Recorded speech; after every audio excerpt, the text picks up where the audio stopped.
Russia is already earning as much as $150 million extra per day in oil sales since the outbreak of the conflict in the Middle East. Easing sanctions now, for whatever reason, is something we believe is wrong. This single easing of sanctions by America could provide Russia with approximately $10 billion for the war. The conflict in the Middle East has caused oil prices to surge. Welcome to Partisan Pulse, where we break down the biggest political moments and expose what the headlines leave out.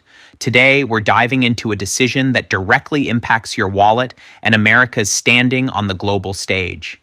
The Trump administration just made a move that, on the surface, looks like an attempt to stabilize global oil prices.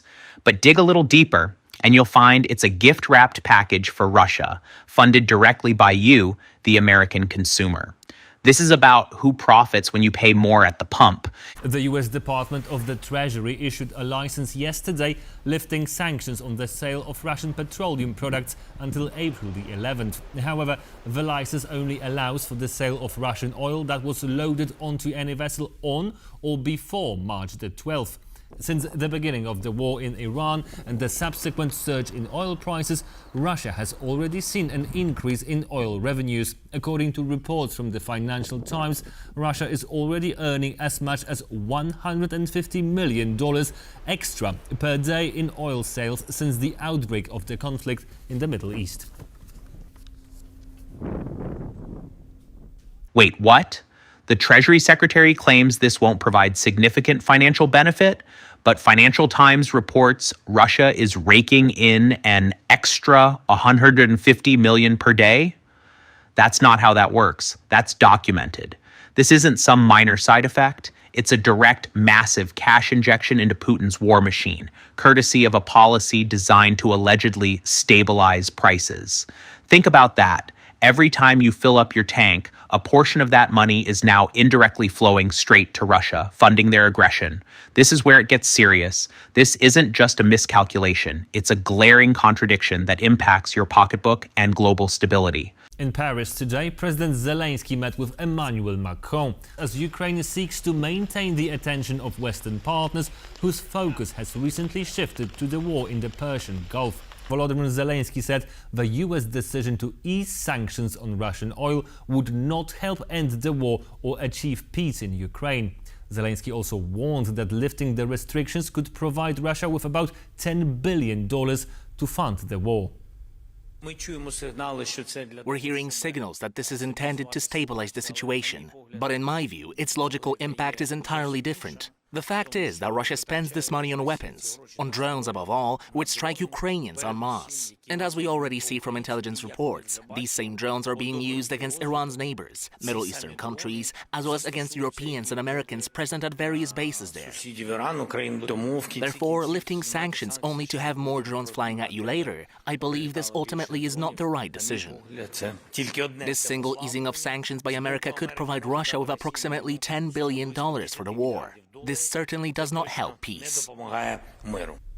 Pay attention to this. Zelensky is not mincing words. He's telling us that this temporary measure isn't just about oil prices. It's a direct financial pipeline to Russia's war efforts. $10 billion to fund drones that aren't just hitting Ukraine, but are now confirmed to be targeting American personnel and allies in the Middle East. That's on the record. This isn't some abstract conflict anymore. This is a direct threat enabled by decisions made right here in Washington.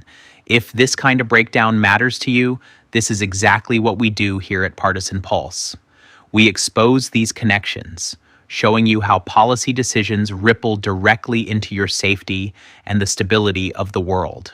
International Atomic Energy Agency Chief Rafael Grossi traveled to Moscow on Friday to discuss a ceasefire around Ukraine's Zaporizhia nuclear power plant, the same power plant that Russian forces occupied at the start of the war and had put offline after heavy, relentless shelling. But by pushing for a ceasefire in the region, Russia now hopes to finally repair and renovate the plant and then sell its electricity back to Ukraine. But here's the part. No one is saying out loud, Russia isn't just occupying a nuclear plant, they're turning it into a profit center. They bombed it, occupied it, and now they want to fix it up and sell the electricity back to the very country they invaded. This is a new level of brazen exploitation. This isn't just about energy, it's about weaponizing essential services. It's a chilling reminder of how Putin views this conflict, not just as a war, but as an opportunity for endless financial gain, no matter the human cost or the global implications. We have just successfully agreed on a silence period, in plain terms, ceasefire that allowed for very, very important repairs to be carried out of one of the external power lines which are feeding and connecting to the plant. The pattern is clear.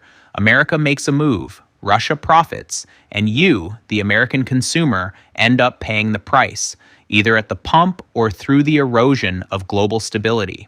We need accountability for these decisions. Don't let these critical details get lost in the noise. Like and subscribe to Partisan Pulse to keep getting the unvarnished truth about how politics impacts your life. Share this video, because every American deserves to know where their money is really going.